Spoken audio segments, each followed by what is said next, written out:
আমরা চলে এসেছি উইন্ডির লাইভ স্ক্রিনে রয়েছি আমরা ইসিএমডব্লিউ মডেল বজ্রবৃষ্টি মোডে। এই মুহূর্তে কিন্তু আমাদের দক্ষিণবঙ্গে তেমন কোনো বৃষ্টির সম্ভাবনা না থাকলেও 19 তারিখ থেকে কিন্তু বৃষ্টি থাকতে পারে, যেটা কিন্তু আমরা উইন্ডির আপডেটে পাচ্ছি। এপাশে দক্ষিণ চব্বিশ পরগনা থেকে বৃষ্টি শুরু হতে পারে। তবে আমরা বজ্রঝড় বৃষ্টি মোডে যদি দেখি তাহলে কিন্তু এখানে কিছুটা তফাৎ দেখতে পাবো। এখানে দেখা যাচ্ছে আমাদের দক্ষিণ চব্বিশ পরগনার সাথে সাথে কিন্তু কলকাতা, উত্তর চব্বিশ পরগনা এবং হুগলির ওপর বজ্রঝড় বৃষ্টি থাকতে পারে দুপুরবেলার দিকটাতে, যেটা আমরা পাচ্ছি।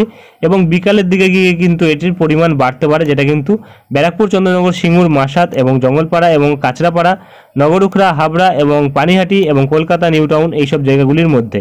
এবং ক্রমশ যদি আমরা 20 তারিখের দিকে দেখি তাহলে কিন্তু দেখতে পাচ্ছি আবারও দুপুরবেলার দিকেই কিন্তু বজ্রঝড় বৃষ্টির পরিমাণটা কিন্তু বাড়ছে, যেটা কিন্তু আমাদের দক্ষিণবঙ্গের প্রায় প্রতিটা জেলার মধ্যে কিন্তু লক্ষ্য করা যাচ্ছে। তবে এখানে কিন্তু সবথেকে বেশি থাকার সম্ভাবনা থাকছে চাকুলিয়া, ঝাড়গ্রাম, জামশেদপুর, বাঁকুড়া এবং দুর্গাপুর, পুরুলিয়া এই জেলাগুলির মধ্যে কিন্তু আমরা দেখতে পাচ্ছি থাকতে পারে। এবং খড়গপুর সাইডেও থাকবে। এবং এপাশে কিন্তু আমরা হাওড়া এবং জেলাভিত্তিকভাবে বললে কিন্তু উত্তর চব্বিশ পরগনা, দক্ষিণ চব্বিশ পরগনা, পূর্ব মেদিনীপুর, পশ্চিম মেদিনীপুর এবং এপাশে কিন্তু বর্ধমান, নদিয়া এবং এপাশে যদি আমরা দেখি দক্ষিণ চব্বিশ পরগনা ও কলকাতার দিকেও কিন্তু থাকছে, হুগলির দিকেও থাকছে, যেটা আমরা বর্তমানে পাচ্ছি। এবং 21 তারিখের দিকেই 20 তারিখ রাত্রির দিকেই কিন্তু আবার 7টার দিকে দেখা যাচ্ছে এপাশে কলকাতা, চন্দননগর এবং হাবড়া, বনগাঁ এবং পান্ডুয়া, চাকদহ এবং তার সাথে কিন্তু আরও বিভিন্ন জায়গা রয়েছে, যেমন বাংলাদেশের মেহেরপুর, শালিকুপা, পাবনা এবং যশোর এবং তার সাথে পশ্চিমবঙ্গের বর্ধমান, বাঁকুড়া এবং এপাশে দুর্গাপুর, কাটোয়া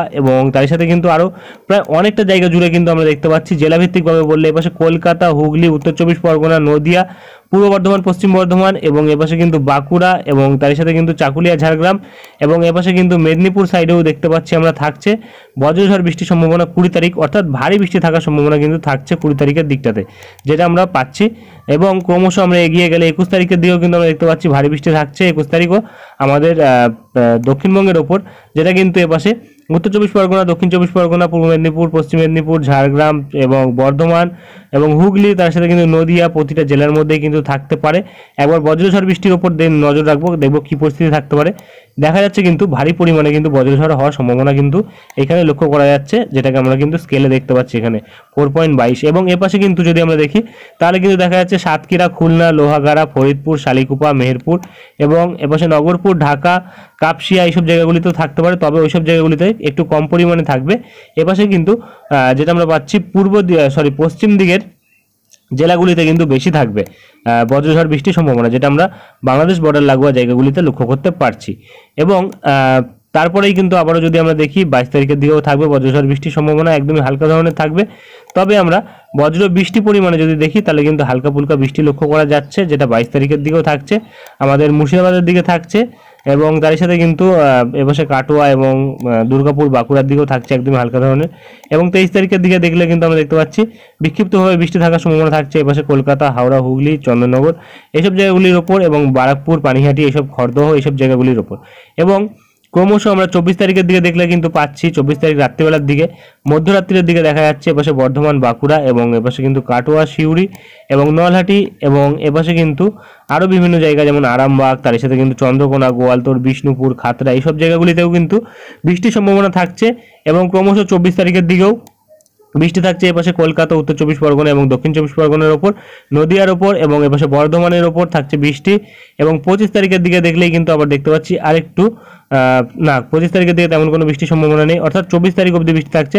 25 তারিখের দিকে বৃষ্টি থাকলেও বাংলাদেশের ওপর থাকবে, ত্রিপুরার দিকে বৃষ্টি থাকবে। আমাদের দক্ষিণবঙ্গের ওপর তেমন কোনো বৃষ্টি নেই, আর তেমনভাবে কিন্তু আর কোনো আপডেট পাওয়া যাচ্ছে না। অর্থাৎ আমরা দেখতে পারলাম প্রায় কিন্তু 19 তারিখ থেকে 24 তারিখ অবধি বৃষ্টি থাকছে আমাদের দক্ষিণবঙ্গের বিভিন্ন জেলার ওপর। তো আমরা একবার বৃষ্টির পরিমাণ মাপবো, কতটা পরিমাণে বৃষ্টি হতে পারে। এবং এর সাথে কিন্তু বজ্রঝড়ও কিন্তু আমরা লক্ষ্য করতে পেরেছি।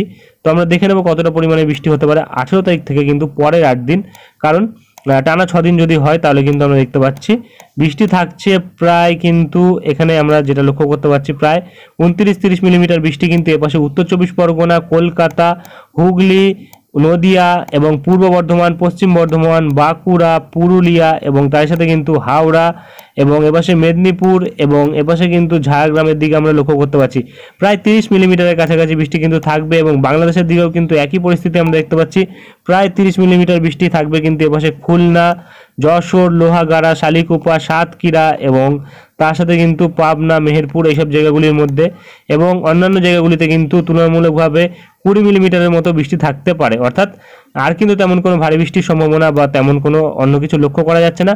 একবার সমুদ্রের ওপর আমরা নজর রাখবো, দেখবো কোনো নিম্নচাপ অথবা কোনো ঘূর্ণিঝড়ের সম্ভাবনা আছে কিনা আগামী 15 দিনের মধ্যে। তো আমরা যেটা পাচ্ছি এখানে কিন্তু একটা নিম্নচাপ দেখা যাচ্ছে, তবে এটা কিন্তু আসছে না এদিকে।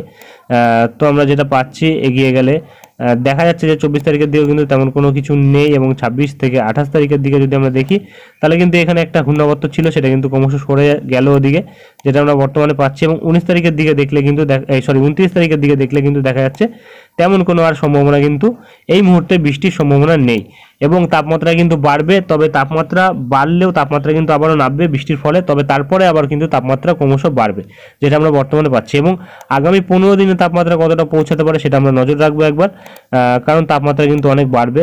দেখি কতটা অস্বস্তিকর পরিবেশ তৈরি হতে পারে।